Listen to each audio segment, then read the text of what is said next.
наших союзников во всем мире. শুক্রবার বলেছেন আন্তঃমহাদেশীয় ব্যালিস্টিক ক্ষেপণাস্ত্র নয়, হাইপারসনিক ব্যালিস্টিক ক্ষেপণাস্ত্র পরীক্ষা করতেই ইউক্রেনে হামলা করা হয়েছে। শনিবার বললেন, শক্তিশালী এই ক্ষেপণাস্ত্র ওরেশনিকের যথেষ্ট মজুদ রয়েছে রাশিয়ার কাছে। পরীক্ষা সফল হওয়ায় এই হাইপারসনিক মিসাইল আরও বেশি উৎপাদন করা হবে। নতুন মিসাইল ইউক্রেনে ছুড়ে একের পর এক চাঞ্চল্যকর তথ্য দিয়ে যাচ্ছেন ভ্লাদিমির পুতিন।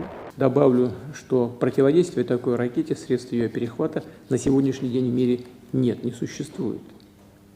И еще раз подчеркну, испытания новейшей системы мы будем продолжать. ইউক্রেনের নিপ্রো শহরে মধ্যম পাল্লার এই ক্ষেপণাস্ত্র দিয়ে হামলার পর পুতিন বলেন, এখন এই শক্তিশালী মিসাইল ব্যবহারের উপযোগী হয়ে গেছে। এই ক্ষেপণাস্ত্র ভূপাতিত করা ইউক্রেনের পক্ষে সম্ভব হয়নি। ভবিষ্যতে এই ক্ষেপণাস্ত্র আরও পরীক্ষা করা হবে বলেও জানান তিনি। যুক্তরাষ্ট্র আর যুক্তরাজ্যের ক্ষেপণাস্ত্র দিয়ে রুশ ভূখণ্ডে হামলার পর এই ক্ষেপণাস্ত্র ইউক্রেনে ছুড়েছে পুতিনের সেনাবাহিনী।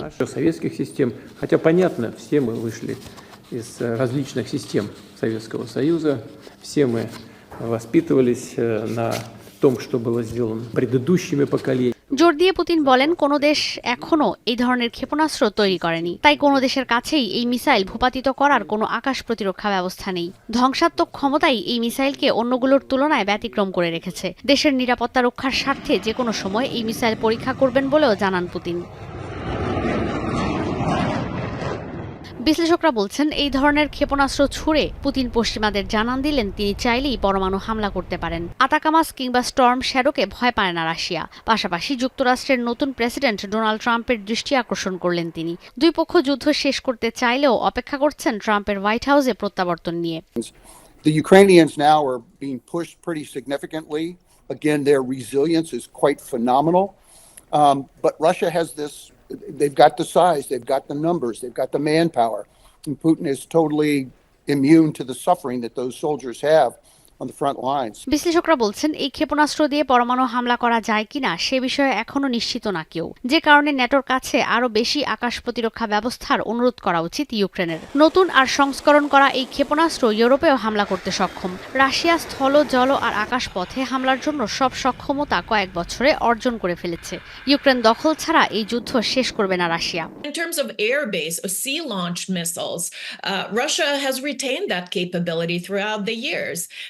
So the Kinzhals that have been used in Ukraine, air-launched ballistic missile, that could very well range Berlin, and so could other systems as well. এত আলোচনার কেন্দ্র এই ওরেশনিক ক্ষেপণাস্ত্র আসলে কি? পুতিনের দাবি, এই মিসাইল সেকেন্ডে 2.5 থেকে 3 কিলোমিটার পর্যন্ত যেতে পারে। একে প্রতিরোধ করার কোনো আকাশ প্রতিরক্ষা ব্যবস্থা বিশ্বে তৈরি হয়নি। তবে ইউক্রেনের সেনাবাহিনী বলছে ভিন্ন কথা। তাদের দাবি, এটি নতুন ধরনের আন্তঃমহাদেশীয় ব্যালিস্টিক ক্ষেপণাস্ত্র। রাশিয়ার আস্ট্রাখান থেকে 1000 কিলোমিটার দূরে মাত্র 15 মিনিটে এসে পড়েছে। রুশ সামরিক বিশ্লেষকরা বলছেন, এই ক্ষেপণাস্ত্রের রেঞ্জ 2.5 থেকে 3000 কিলোমিটার, কোনো ক্ষেত্রে 5000 কিলোমিটার পর্যন্ত। এই মিসাইল দিয়ে হামলা করা যাবে ইউরোপের যে কোনো স্থানে, তবে এটি যুক্তরাষ্ট্র পর্যন্ত যেতে পারবে না। এরপরও এটিকে আইসিবিএম বলতে নারাজ পুতিন। ঈশিতা ব্রহ্ম, এখন বিশ্ব। মাঠের অলরাউন্ডার আমি, আর ঘরের all rounder Tilex. Tilex toilet cleaner, clean মানেই টাইলক্স।